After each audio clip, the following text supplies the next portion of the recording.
बिस्मिल्लाहिर्रहमानिर्रहीम। अस्सलामु अलैकुम वरहमतुल्लाहि वबरकातुहू। दोस्तों, आज आप हज़रात की सामने दावत व तबलीग के ताल्लुक़ से कुछ मसाइल पेश कर रहा हूँ।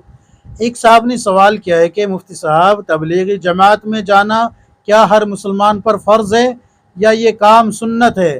तबलीग वाले कहते हैं कि अल्लाह के रास्ते में निकल कर अल्लाह के वास्ते लोगों को अमर बिल मारूफ़ और नहीं अनिल मुनकर करना हर मुसलमान की ज़िम्मेदारी है।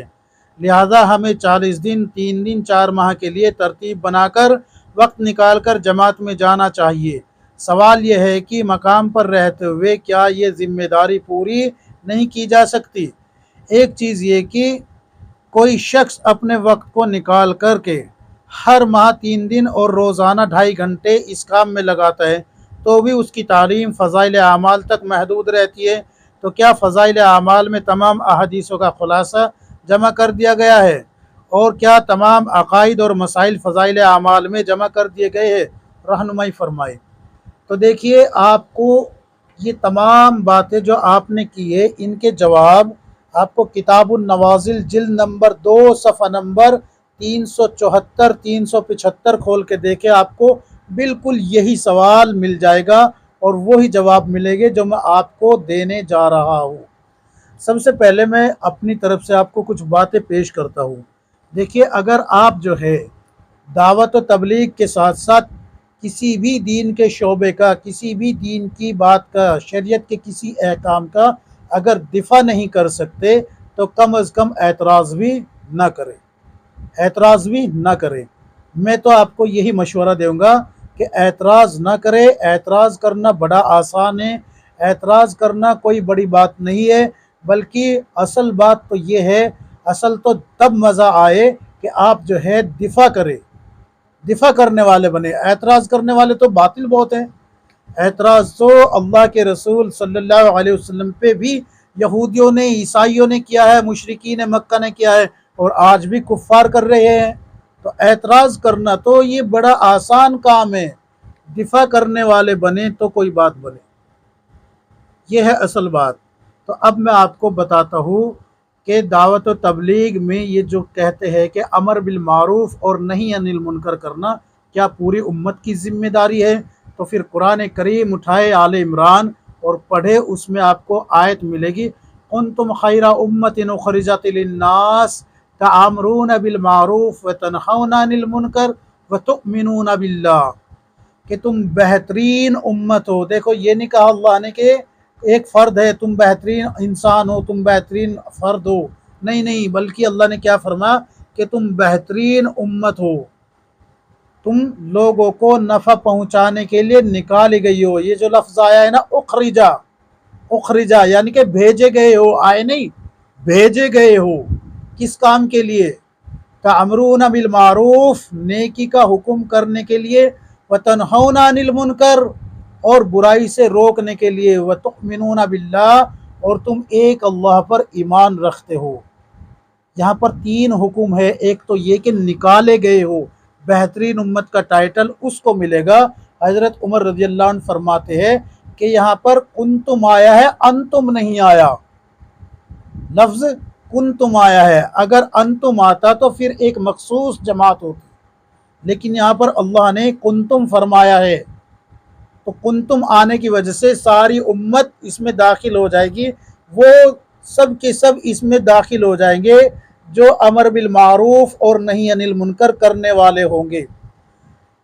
ये अच्छे से जहन नशीन कर लीजिए कि ये उम्मत दाई है, दाई है, मधु नहीं है। अगर मधु होती तो जिसने अपने आप को मधु समझा वो या तो बातिल हो गया, यानी कि बातिल जाहिर सी बात है, उसने या तो कुफ्र इख्तियार कर लिया या वो शिर्क में मुलव्विस हो गया।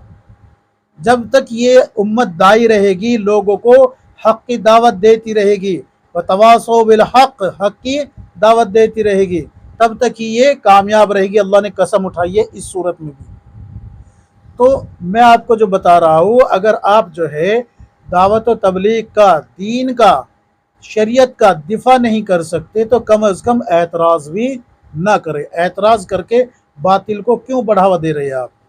तो ये बात साबित हो जाती है कि उम्मत की ज़िम्मेदारी है कुंतुम खैरा उम्मतिन उखरिजत लिन्नास तामरून बिल मारूफ व तनहौना अनिल मुनकर व तुमिनून बिल्लाह, कि तुम बेहतरीन उम्मत हो, लोगों को नफ़ा पहुँचाने के लिए निकाले गए हो, और तुम नेकी का हुक्म करते हो, बुराई से रोकते हो, एक अल्लाह पर ईमान रखते हो। तो आपका ये मसला हल हो गया कि ये पूरी उम्मत की जिम्मेदारी है। अब सवाल आपका ये था कि क्या ये काम मकाम पर रहकर नहीं किया जा सकता, क्या 40 दिन 4 महीना और 3 दिन लगाना ज़रूरी है? तो देखिए, मकाम पर रहकर भी किया जा सकता है। याद रखिए मैं क्या कह रहा हूँ, चिल्ला 4 महीने 3 दिन 10 दिन ये सब लगाना भी बेहतर है।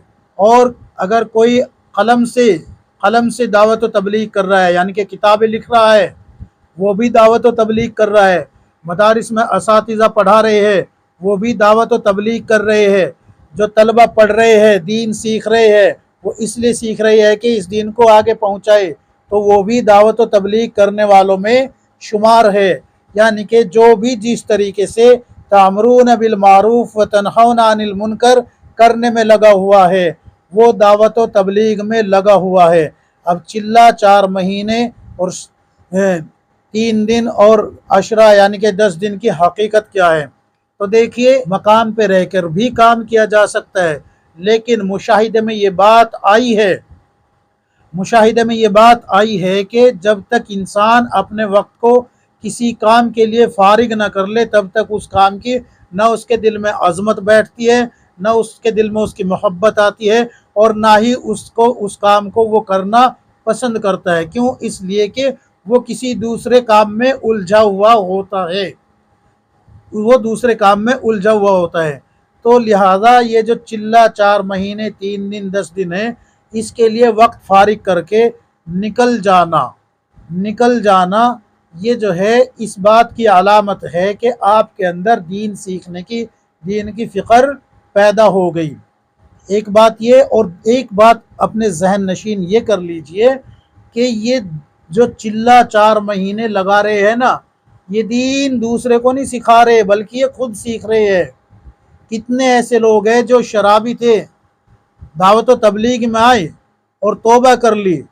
कितने ऐसे लोग मिलेंगे आपको जिनको कलमा शहादत, कलमा तैयबा भी याद नहीं था, और आज अल्हम्दुलिल्लाह वो ठहर ठहर के ही सही, अटक कर ही सही, लेकिन कुरान करीम पढ़ने वाले बन गए। कितने ऐसे लोग हैं जिनको गुस्ल और वज़ू के फ़राइज़ याद नहीं थे, वो आज जो है गुस्ल और वज़ू के फ़राइज़ याद किए हुए, नमाज के फ़राइज़ याद किए हुए, नमाज के वाजिबात याद किए हुए, नमाज के मुस्तहब्बात और मकरूहात और मुफसिदात याद किए हुए। कितने ऐसे लोग हैं जो दीन को समझने की और उसकी कोशिश में लगे हुए हैं कि किस तरीके से उनकी ज़िंदगियों में 100% दीन आ जाए। तो ये दावत व तबलीग वाला काम कोई छोटा मोटा काम नहीं है। इसकी तरतीब उलमा ने बनाई है, अहले हक ने बनाई है। दारुल उलूम देवबंद की एक शाख है ये दावत व तबलीग, दारुल उलूम देवबंद की एक शाख है, उलमा का हाथ है इसके ऊपर। ये कोई यूं ही नहीं कि भाई हवा में तीर उड़ा दिए। उलमा ने तरतीब बनाई है, चिल्ला की 4 महीने की, 10 दिन की, 3 दिन की, ये तरतीब उलमा ने कायम की है। ये जो चिल्ला 4 महीने लगाने वाले बेचारे 4 सूरत 10 सूरत याद करके आ रहे हैं ना, ये इनकी तरतीब नहीं है, बल्कि ये उलमा की तरतीब है।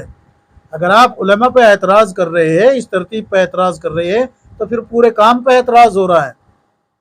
तो ये भी अच्छे से जहन नशीन कर लीजिए कि वक्त को फारिग करके लगाना ये ज़रूरी है। इसलिए ज़रूरी है ताकि आपके अंदर दीन की कदर आ जाए।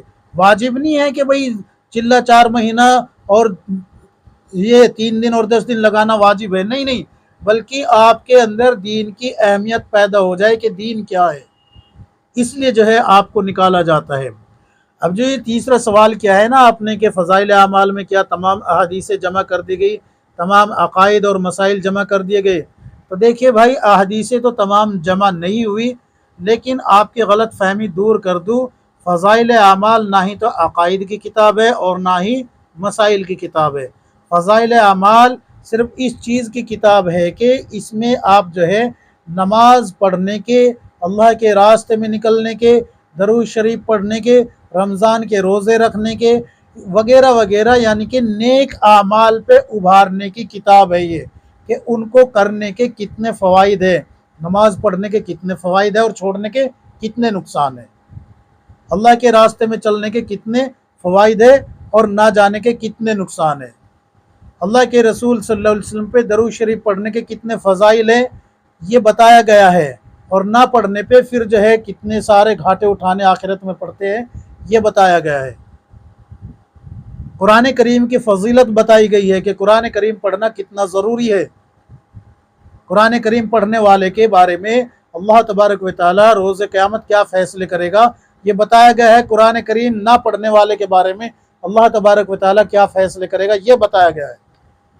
اگر آپ نے فضائل اعمال کو صحیح سے پڑھا ہوتا تو آپ کا فضائل اعمال پہ اعتراض ہی نہ ہوتا کہ یہ عقائد کی کتاب ہے یا مسائل کی کتاب ہے، تو یہ نہ تو عقائد کی کتاب ہے اور نہ ہی مسائل کی کتاب ہے، یہ فضائل کی کتاب ہے۔ کیا ہے؟ یہ فضائل کی کتاب۔ لہٰذا آپ کو اپنی اصلاح کرنی چاہیے، کیوں جو ہے تفرقہ پیدا کر رہے ہیں، کیوں جو ہے آپ جو ہے امت میں توڑ پیدا کرنا چاہتے ہیں۔ اگر آپ دعوت و تبلیغ میں نہیں لگنا چاہتے نہ لگے، آپ کے اوپر کسی کی زبردستی تھوڑا ہی ہے، کوئی کسی کے ساتھ زبردستی نہیں کر سکتا۔ اگر کام پہ اعتراض ہے تو پھر یہ کام پہ اعتراض کرنا یہ کار نبوت پہ اعتراض کرنا ہے۔ اللہ قرآن میں فرما رہا ہے یا ایھا الذین آمنوا آمنو، اے ایمان والو ایمان لاؤ۔ اب ڈوب کے مرنے کی بات ہے آپ کے لیے، اللہ قرآن میں خود کہہ رہا ہے کہ ایمان والو ایمان لاؤ، ڈوب کے مرنے کی بات ہو گئی آپ کے لیے ابھی۔ تو اعتراض کرنا یہ کوئی بڑی بات نہیں ہے، اعتراض کا جواب دینا یہ بڑی بات ہے۔ امید ہے کہ آپ کی سمجھ میں بات آ گئی ہوگی۔ فضائل اعمال عقائد اور مسائل کی کتاب نہیں ہے بلکہ فضائل کی کتاب ہے۔ ترغیب دی جا رہی ہے کہ کیسے نیک اعمال کرو گے تو اس پہ جو ہے کتنا اجر ملے گا اور کیا ملنے والا ہے، اور اگر نیک اعمال سے دوری رہی، اللہ کے احکام سے دوری رہی تو کتنا بڑا گھاٹا اٹھانے والے بن جاؤ گے۔ چلہ 4 ماہ کی ترتیب علماء نے اپنے اس سے تیار کی ہے کہ بھئی اتنا وقت لگائیں گے تو ان کے دلوں کے اندر سے قدورت ختم ہو جائے گی، نفاق دور ہو جائے گا، دین سے دوری جو ہے وہ ختم ہو جائے گی اور دین سیکھنا ان کے لیے آسان ہو جائے گا۔ چلہ 4 ماہ کی حقیقت یہ ہے۔ اور رہی یہ بات کہ بھئی کیا پوری امت کی ذمہ داری ہے، تو ہاں یہ پوری امت کی ذمہ داری ہے۔ اب نبی نہیں آئے گا کوئی کہ بھئی نبی آئے گا اور پھر جو ہے اس امت کی ذمہ داری منسوخ ہو جائے گی اور نیا نبی آ جائے گا تو اس کی شریعت آ جائے گی۔ نہ نہ نہ نہ، خاتم النبیین صلی اللہ علیہ وسلم دنیا سے تشریف لے جا چکے، اب یہ پوری ذمہ داری اس امت کی ہے، اس دین کو سنبھالنے کی بھی، لے کے چلنے کی بھی، قیامت تک کی ذمہ داری پوری امت کی ہے۔ یہ ایک دوسرے کو جو ہے دین کی دعوت دینا، ایک دوسرے کی جو ہے فکر کرنا، یہ پوری امت کی ذمہ داری ہے۔ امید ہے کہ آپ کی سمجھ میں یہ تمام باتیں آ گئی ہوگی۔ اللہ تبارک و تعالی ہم سب کو کتاب و سنت کے مطابق زندگی گزارنے کی توفیق عطا فرمائے، آمین یا رب العالمین۔